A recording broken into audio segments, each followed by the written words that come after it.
Good evening. Oh, that's loud. Sorry. Tonight, we're going to have a presentation by the collaborative on where we're at with the facilities master planning process.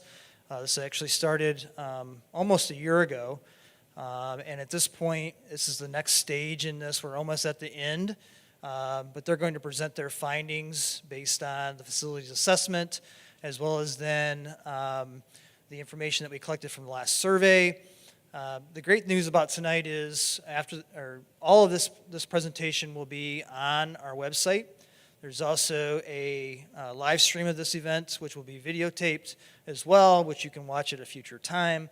Also, for those who can't join us tonight, there's an opportunity to review the presentation, which will be placed on the website as well after this meeting. And there's a survey that we asked that you could fill out in relationship to the options that are going to be shown tonight moving forward. That information will be used in an effort to finalize the concepts that we presented to the board as options moving forward for the facilities master plan. A facilities master plan in any time is something that the district can use to make decisions about how to move forward with updating, creating new facilities or whatever the plan says in an effort to not only take care of our existing facilities, but what do we need to address in the future. Also, if you do have questions tonight, could you go to the next slide, please? You can always go to our website, the Facilities Master Planning page. You can get information about everything that happened tonight, as well as you can access the survey that will be available for you to fill out to provide your individual thoughts and opinions on these options, as well as then if you have questions, you can feel free to send those questions to planning@anthonywayneschools.org. We will answer those questions, but also use that information to create a frequently asked questions document so that can also be on the website for your review. So right now I'm going to turn it over to the collaborative, and they're going to present their findings. Great. Good evening, everybody. I'm Dave Serra. I'm one of the partners with the collaborative, Toledo-based architecture, planning, interior design firm. I've been working with the district for about a year now on the district master plan. So these are some of the agenda topics that we want to cover tonight. Dr. Fritz gave us an introduction. I want to walk through the timeline. As Dr. Fritz said, we've been at this for almost a year. We're looking to wrap that up here over the next month or so, make kind of a final recommendation to the board. Want to walk through kind of all the pieces and parts that we've been working on. Building assessments, we presented that at the board meeting a month or two ago, but we want to refresh everyone's memory on what we did there. Had really good support with community survey results in January, February. Had about 800 respondents, 800 or 900 community respondents. Had a really good student input as well. That all kind of went into a lot of the things that we're going to be showing you here tonight. And then we've got concepts that we want to run through. There's 3 kind of building concepts and then 3 kind of athletic concepts. Their pieces and parts can be moved around. They can be paired together or not.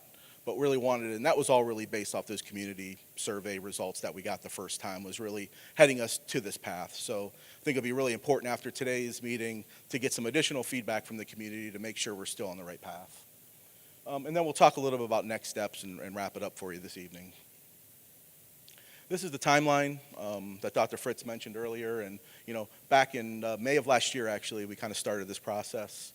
We spent last summer really scouring all of your facilities, going through all the buildings, doing building assessments, which I'll show you a little bit. That took the summer really to analyze, kind of get into a document that's usable, understand kind of what all the costs of deferred maintenance and other items that we'll be looking at tonight. Started to prepare the assessment report. We presented that to the board in early February. Did the community survey in early February, got those results, and then started to work on concepts you'll see here tonight. While all that was going on, there was an enrollment study that was going on as well that the district hired a third-party firm. There was one done, I think, in 2015 or 2016 before the last round of improvements. So we wanted to get some current information on where enrollment's going, where growth is happening, how all of the kind of construction in the community might be affecting the district. And then, so we're here tonight in early May. As Jim said, there'll be The survey will go out to the community and all this information, looking to get all that feedback and then make a board presentation in the middle of May. Going back to the building assessments, why do you do building assessments? You really need to understand your facilities, what you have, what condition they're in, what kind of cost you might be looking at to maintain your buildings. You really want to understand as well, are your buildings worth keeping? What kind of shape are they in? Should you keep investing in those? Should you look at alternative methods? And all of that kind of came out through the building assessment piece. So we looked at all of your buildings in the district, other than White House Elementary, which is relatively new. It didn't seem like, with that being open a few years. But studied all the other elementaries, middle school, junior high, high school, transportation building, admin, central admin building. We're all kind of part of the building assessment process.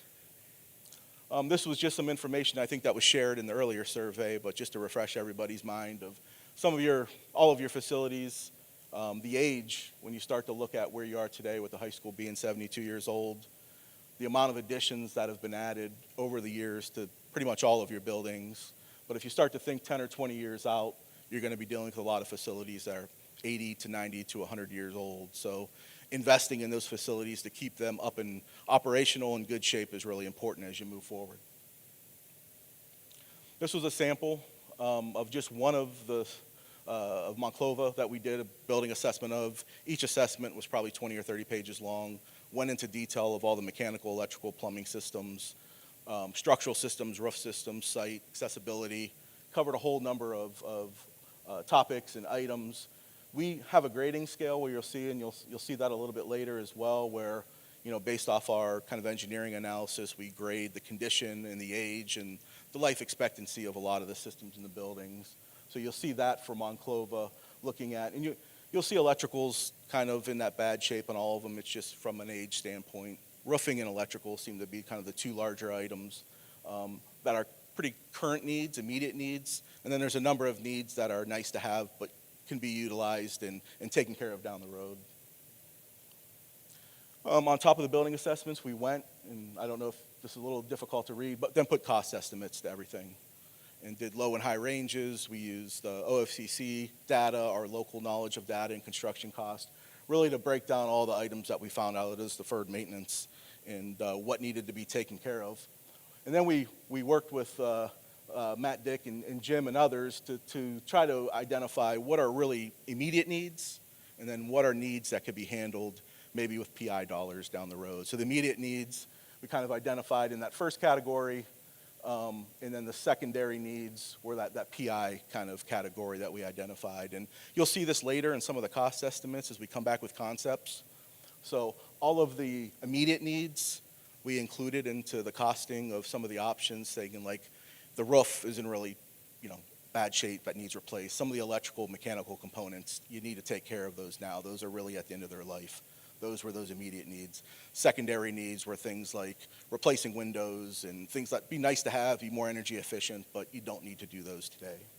So we'll circle back to this when we come back to some of the costs, but that's kind of the breakdown when you see those later of how we took into consideration what kind of deferred maintenance items should potentially go into each school and what shouldn't. This is just a summary of that deferred maintenance. Again, it was a pretty large document, but you can see all of the buildings, kind of where they graded out, and then costs. And we did a low and high range. Again, bond levy work was kind of that immediate need, and then that permanent improvement was maybe those items that aren't immediate that you can maybe push down the road a little bit and take care of through PI dollars. Some community survey results. As I said, we got really good participation. We're hoping for that again in this second round. This is only kind of a number of questions. There was probably 40 plus questions. Hopefully most of you here tonight took that survey, but really kind of wanted to talk about some of the common themes that came out of those results. So, this was the question determining whether to renovate or replace. What are your top three priorities? And safety and security is always a top priority. And that kind of came through the physical conditions of the building, which I think play back into that deferred maintenance piece that we just did. That was a high priority. And then ability to accommodate increased enrollment, more than likely through additions. I think we had in there, do you want to build new? Should we be looking at additions? There'll be a number of other questions that play into that. All-day kindergarten was a really hot topic that we'll talk about. That's going to, was well received. The public really thought that the district should move forward with that. Well, you're going to need more classroom space to accommodate that. So as you see some of the options and we talk about potential expansions, it's trying to accommodate that growth and have an all-day kindergarten and expanding in that manner. So that was a question. Number of other questions was, all-day kindergarten. I talked about this earlier. So, should the district take a look at having all-day, everyday kindergarten? And I know that's not that way today. So you can see about 61% of the respondents said that was really important. So we took that in consideration in our concepts as well and made some adjustments for that. There was a number of questions that dealt with, should you renovate? Should you put additions on? Should you build new? I think from this, the respondents said, if there's growth, we should do that through additions and renovations rather than building new. We've got some new options that we're going to show you as well tonight, but I think that's kind of circling back to the additions and renovations piece. And then starting to look at athletics, there was a number of athletic questions as well. A big one, just surface type. Do you continue with natural grass? Do you look at turf? Seemed like everybody was in favor of keeping natural grass. So it was close. So when you'll see in some of our pricing, we kind of broke that out and said natural grass is kind of a base bid option. If you wanted to look at turf, we kind of broke those costs out separately as well, since it was pretty close from a percentage standpoint. And then lastly, just what are some of the larger challenges visitors, parents, community members coming to athletic events, are facing? The flooding and the floodplain is an issue. That was pretty loud and clear that we should take a look at that and try to address that, and we have. And one of our earlier comments, getting more bleacher space, getting space for additional team locker rooms, additional bathrooms, concession stands, things like that, dealing with more additional parking. All of those kind of rose to the top when you saw the feedback that we got from the community, and we tried to address those as well that you'll see in a little bit. So I'm going to walk through, start with the building concepts. We've got 3 building concepts, and then we'll take a look at some athletic concepts. We've got 3 of those as well. So we call the building concepts 1, 2, and 3. We call the athletic concepts A, B, and C, just to separate those a little bit. So we'll start with at least what you have today. So here are your elementary schools, your enrollments, all a little above 500 in each of the elementary schools at Waterville, White House, and Monclova. Fallen Timbers Middle School, junior high, and the high school, you see those enrollments as well in the footprints. I talked about this a little bit earlier. The district had an enrollment study done, a firm out of Dublin, Cooperative Strategies, who does that, looks at districts across the state, across the country, looks at birth rates, all kind of trending data to really see where your district is heading. So we just had that complete. Looked like the results of that was, over the next 10 plus years, the district's going to stay relatively steady. An increased enrollment of, I forget what it said, about 40 potential students, looking out over the years. So no drastic increase in enrollment. That could change with the amount of housing and things like that that's going on, but with the information we have today, that was their recommendation. So I'll get into the building concepts. Concept 1, and you'll see kind of graphics of each one of these. This looked at, all-day kindergarten was really important. We know we need to add additional classrooms on. We heard from the community that putting additions on was probably the right way to go. So these looked at where could we add additions to each one of the primary schools to accommodate those additional classrooms for all-day kindergarten, as well as other needs. There's other needs in the district that we might want to accommodate. All of these concepts look at putting all the pre-K students at Monclova. Monclova has the most classroom space. There's room in Monclova, and you'll see we don't propose additions to Monclova to the other ones because there's capacity there to potentially move pre-K or do some other moves with enrollment within the district. In this concept, the high school, the junior high, and the middle school all remain as they are. We looked at some potential additions to help with the arts. That was another question from the community that was a high priority. We should look at expanding the band areas and things like that, the cafeterias, additional classroom space. So you'll see those as well based off some of that feedback. So again, these are just diagrams. These aren't final designs by any means. These are just looking at a very high level and using that feedback from the community session of where could we start to address some of the needs for the school, especially in this concept, which looks at adding that all-day kindergarten. The enrollment is over 500 today. It would, remain that way at each one of these. I think in previous years there was some sentiment in the community that it'd be nicer to have elementaries under 500 students, and we look at that in other concepts.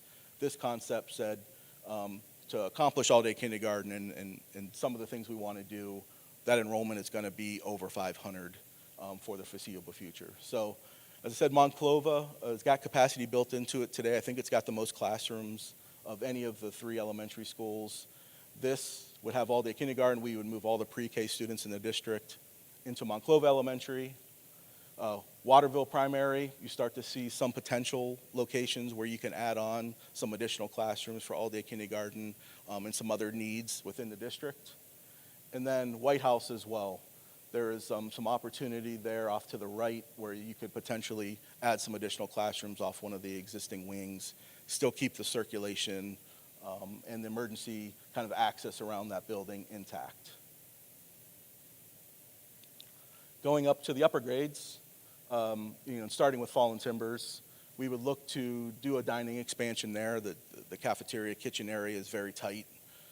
That was some of the feedback we heard was if there can be an expansion on that, that would help tremendously during the day.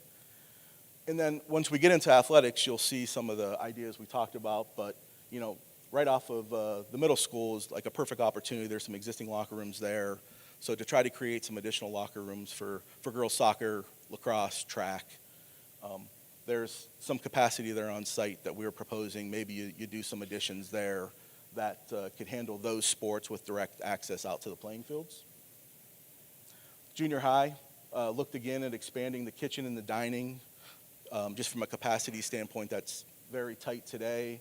And then performing arts, again, was a pretty hot topic in the survey results, looking at a band room expansion and then some additional classroom expansion to kind of alleviate the burden on the existing classrooms. High school, again, would focus on the arts. So potentially looking at a lecture performing arts addition with some additional storage space for the arts as well. And all that kind of works within the site and around the existing circulation. From a cost standpoint, this just kind of gives you some high level information and a graphic on the side of kind of where those potential additions would go on the upper grades. I talked about the deferred maintenance, so you kind of see that in that first category. That's that immediate cost that we identified that you kind of need to take care of now, the roofing, the electrical, some of the immediate needs, so we identified that. If there were additions to the individual schools, we identified costs to put additions onto the 2 elementary schools and to the middle school, junior high, and high school. We know there's going to be a site impact with utilities, maybe some additional parking. That's that next category, which gets you to the total hard costs, which is construction cost. And then we call soft costs all of the engineering, permitting, furniture, technology. So wanted to give you a sense of just total cost, not just construction. For that concept, it'd be about $45 million to accommodate all-day kindergarten through the additions at the elementary schools, and then get all the additions at the middle school, junior high, and high school. So concept 2, dealing with, again, the building addition. This looks at what I kind of said earlier with the sentiment in the community of could we get back to elementary schools that are less than 500 kids, get that student-to-teacher ratio down. This looks at renovating Fallen Timbers as potentially a new elementary school. It's got the capacity, it's set up pretty well for that. Again, we'd have all-day kindergarten at all of the primary schools, including Fallen Timbers now, because that would potentially be a primary school. Existing, the pre-K students would all go to Monclova. This is a little different where we start to shift and say, what if you took the junior high and moved those kids into the high school? And what if you took the middle school and move those kids into the junior high, and then looked at potentially a new high school on the Buca Road campus, which you've got about 140 acres of property that the district currently owns. So that's what this concept looks like. So in this option, you'd go from 3 to 4 primary schools, with Fallen Timbers becoming that new primary option. All of the occupant loads for the students would drop below 500 students in each of the elementary schools, including Fallen Timbers. Still need probably the dining expansion and kitchen expansion on Fallen Timbers, and then still dealing with some of the sports for the girls' sports on Fallen Timbers, because that still continues to make sense. Again, walking through that, this concept looks at if you made the junior high the high school, so plenty of capacity in the high school to get the junior high students in there, you wouldn't have to do any additions. And then if you made the junior high a middle school, you'd still want to potentially address some of the needs that we talked about earlier with kitchen expansion, arts expansion, and classroom expansion. And then this option looks at what does a new high school look like and where could that go on the Buca Road campus. So costs are much higher, of course, as you can expect with a new high school. So taking the kind of a similar approach with the deferred maintenance, we capture those immediate needs of deferred maintenance at each of the schools. Look at the additions. The big driver is just that high school cost. So, from a new construction standpoint of where costs are, that's about $73 million. So looking at that total concept of a potential new high school and then shifting the junior high to the high school, middle school to the junior high, creating a new primary, about $122 million. Concept 3 takes a little bit different take on that. So still looks at decreasing the enrollments in the elementary schools to under 500, renovating Fallen Timbers as a new primary school, as similar to Concept 2. Still doing the all-day kindergarten, still doing the pre-K at Monclova. This concept looks at what if you build the new 5-6 school at Buca Road instead of a new high school there. And then, the high school and junior high would stay where they are as they exist today. So Concept 3 would get you back to the 4 potential primaries, all below 500, still with the additions for the girls' female sports, as well as expanded dining and cafeteria. High school, stay where it is, look at the additions for performing arts. Junior high, similar comments, but then looking at a new 5-6 school over at Buca Road campus. Just because of the sheer square footage and the size difference between a high school and a middle school, that cost would come down significantly. You're looking at about a $42 million new middle school versus $73 million potential new high school. So looking at all the same kind of cost that we looked at before, this option would be about $87 million. This just gives you a little comparison of the 3 options of the building concepts that we are exploring.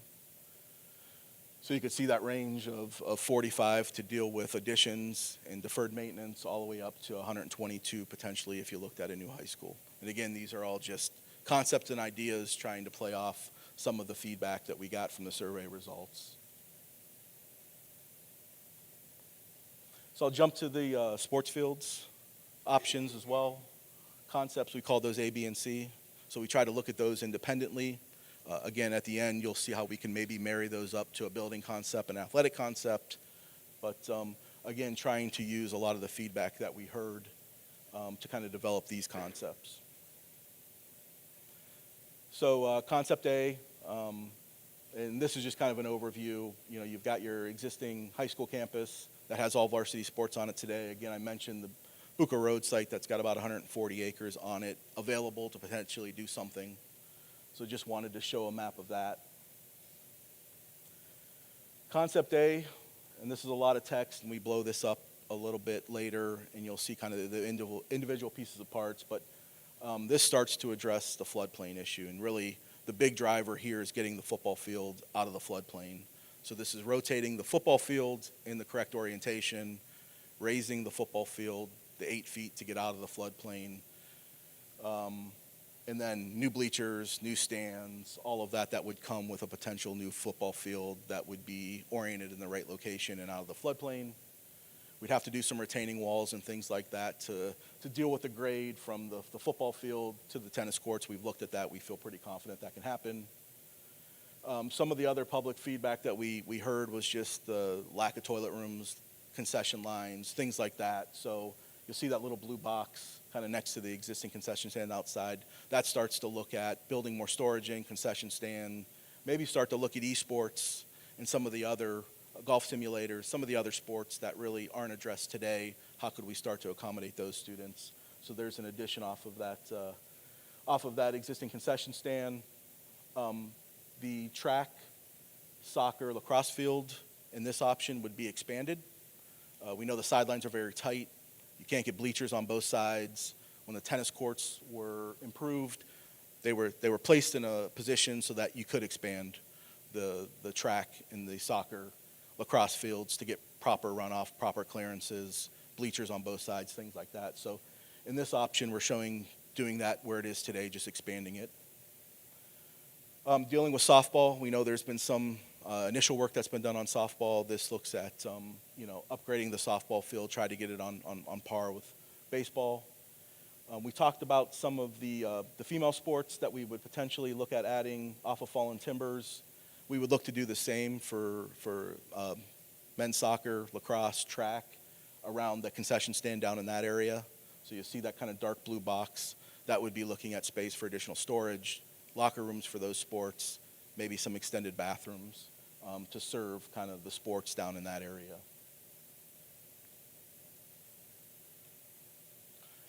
This is just kind of a blow up and gives you a little bit more information, and then starts to talk about costs for each one of these. And I'm not going to go through all of this, but just at least let you know the detail we went into and the items that we looked at, and talked to a number of contractors about raising that the football field out of the floodplain. Talked with a lot of the local city administrators. We feel confident that can happen, and as well as softball. I think there was some of softball that needs to come out of the floodplain a little bit. But just a little bit of enlargement and kind of what's going in each one of those spaces.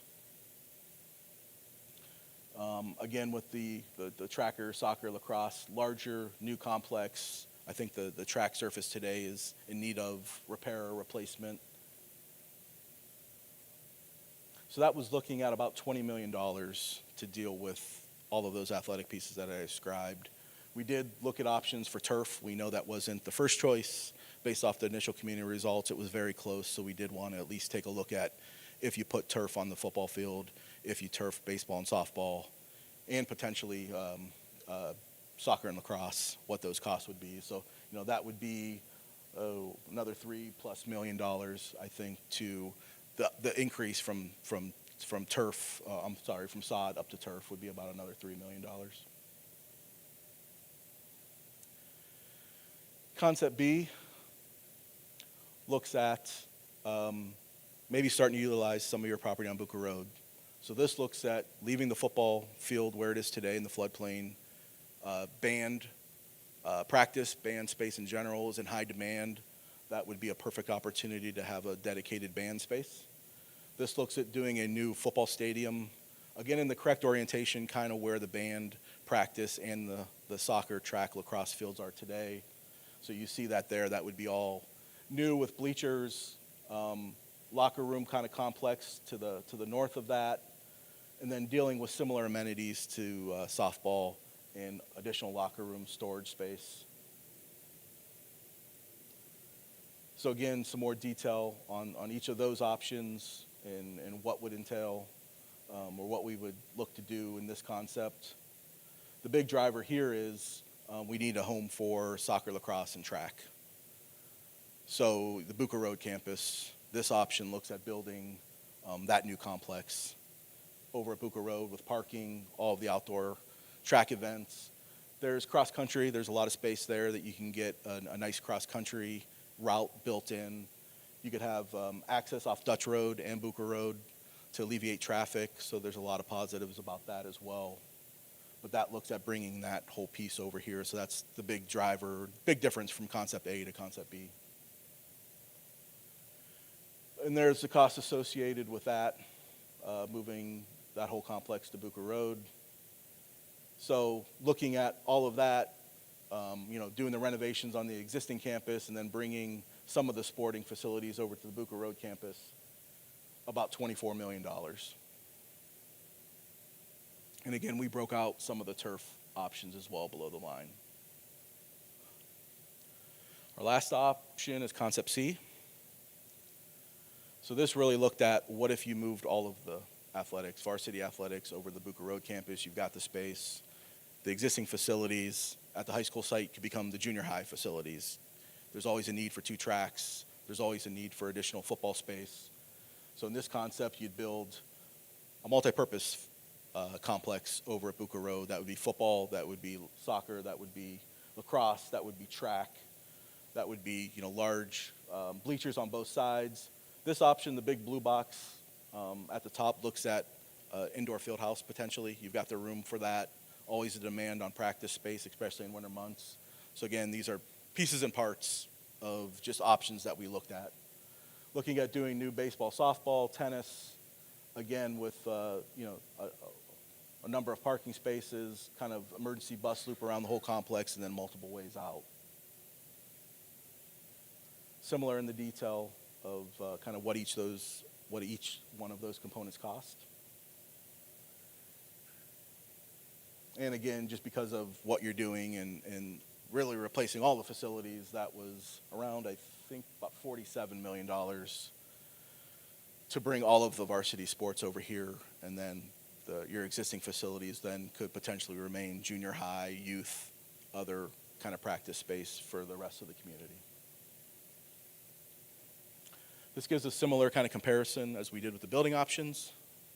So a lot of text, but really kind of breaking down $20 million option to kind of rotate the football field, leave everything where it is, improve the track, soccer, lacrosse complex.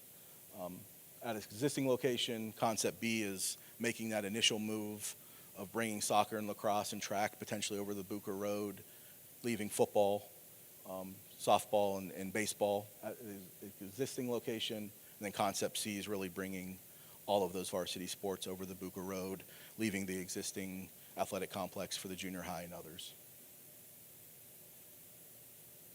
This gives a kind of a side-by-side comparison on the left of the building concepts, and then on the right, the athletic concepts.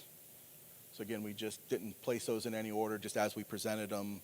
Any of those, I think, as we move forward, there's pieces and parts of all of those. I think it's somewhat a la carte and could be moved around.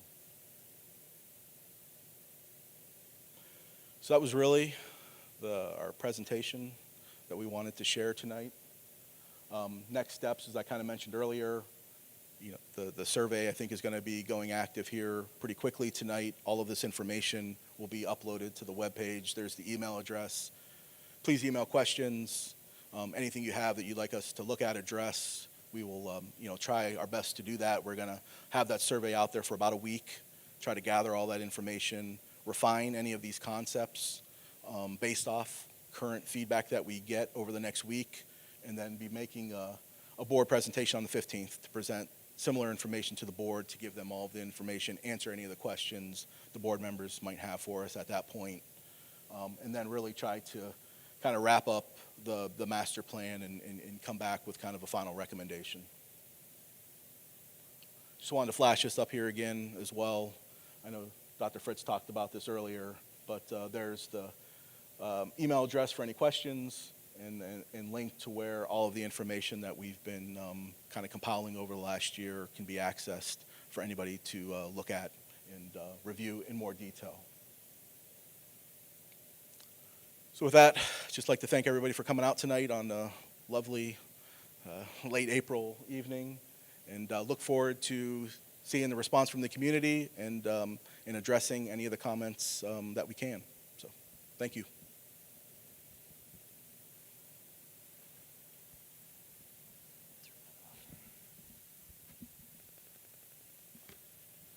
And I'd just like to say thank you to the collaborative for putting this information together, and hopefully those that are at home, those in the audience tonight, will take time to fill out the survey. so we can gather information, and so the collaborative can look at that as well to refine these options, or to look at maybe alternative ideas that you have as well that you will present in that survey. And like we said, if you do have questions, you can feel free to send those questions to that email address, and so that then we can develop a frequently asked questions document, but also answer your questions as well. So once again, we thank you for coming out tonight, and we appreciate your attendance tonight. Thank you.